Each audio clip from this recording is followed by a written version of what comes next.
Hey everybody, here to do episode, I think number 12 at this point, for ranking the record. And today we're going to do Stryper, Soldiers Under Command.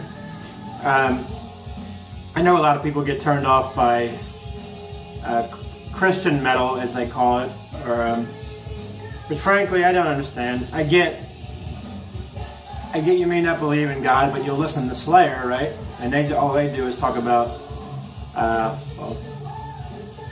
all they talk about is God, and Slayer kind of talks about the devil a lot, but you get what I'm saying.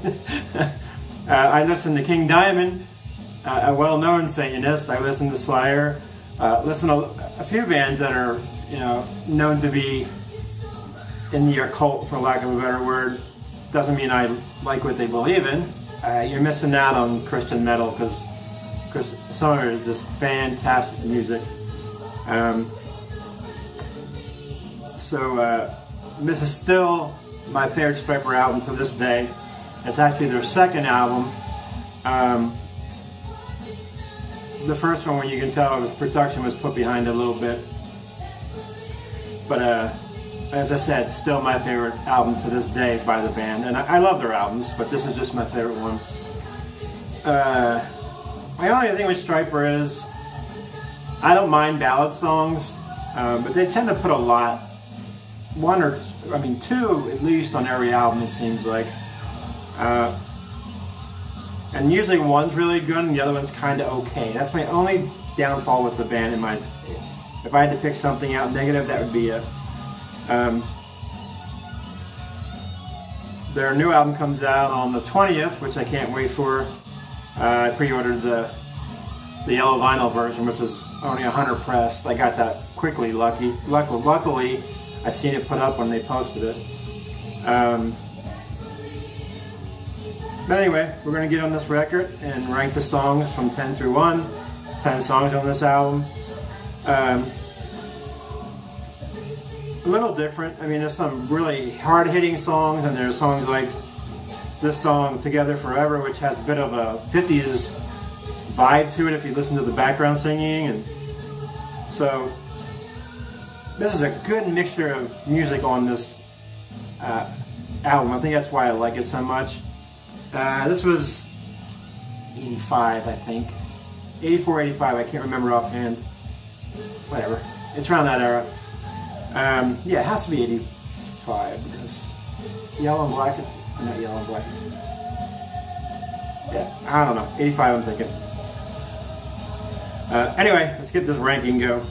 Number 10 is actually the 10th song on the album, which is perfectly placed, because it's Battle Hymn. It's basically a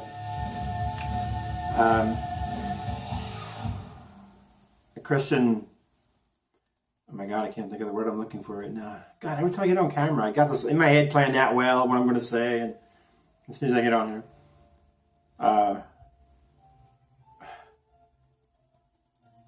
It's like a Christian hymn, a church song kind of deal, but rocked up, So we'll go with that, because I don't know how else to explain it right now since I'm off. As soon as I get off the camera, but oh yeah, that's what I meant.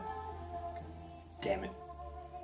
Number 9 is Together As One. It's a good ballad, but it's just kind of one of those mediocre ballads. I was saying earlier about they have one really good one, and then they have one okay one. This is the really good one right here.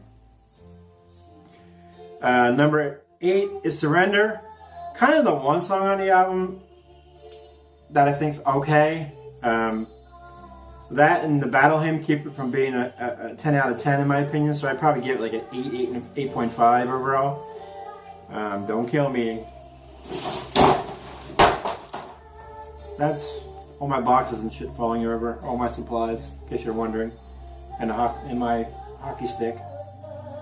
Don't ask. Anyway, let's get back to this, because I won't edit that out.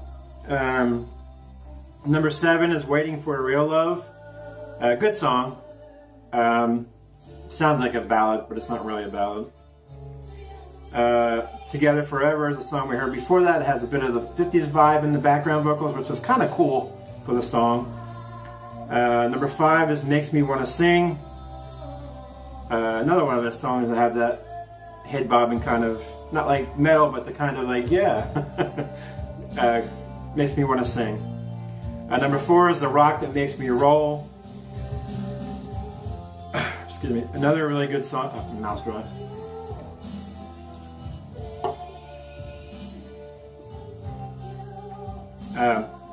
Before I said The Rock That Makes Me Roll. Number 3 is a ballad called First Love, and that's this one. This is a power ballad, which great ballad. This is a song I forgot about when I was doing my ballad list too. I think I did. It made my top 10 Christian list. I did on a Facebook group, but it's one of those songs that builds slow and it gets into the heavier guitars, and so if you kind of like a decent ballad, check it out. Number 2 is the title track, Soldiers Under Command. Killer song. Definitely a great opening track to the album. The guitar intro to that is fantastic. When you first time I heard that son of a bitch, because I bought this album blindly back in the day on cassette, and I bought it because of the cheesy ass cover at the time, and you can tell they're metal, hair metal. I didn't know they were actually Christian at the time when I bought it. That's the first album I bought. I found Yellow and Black Attack after the fact. But that opening guitar riff is just fan-freaking-tastic. If you don't like Stryper, please at least go listen to this song called Soldiers Under Command. If that don't hook you right away, dude, you ain't a real metal fan. Don't be that biased Christian bullshit. It's still good music. We listen to a lot of songs with stupid lyrics, right? And my number 1 song on the album is the song Reach Out. It's still my favorite Stryper song of all time.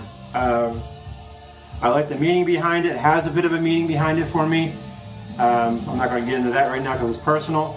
But it's a really kick-ass song. And they have, I don't know, I don't count albums because there's so many generally. They have, I'm going to say 10 plus at this time. And this is still my favorite song from the band to this day. And they've been around since early 80s, 81, 82. So there's my ranking. I know a lot of you guys won't like this album, that's fine, but I know there's a lot of us that do like this album. And I'm ranking things that I like as well, which is, actually that's what I'm doing with everything. If I pick an odd album from that band, that's because that's the album I like the most. But there's mine. Let me know what you think.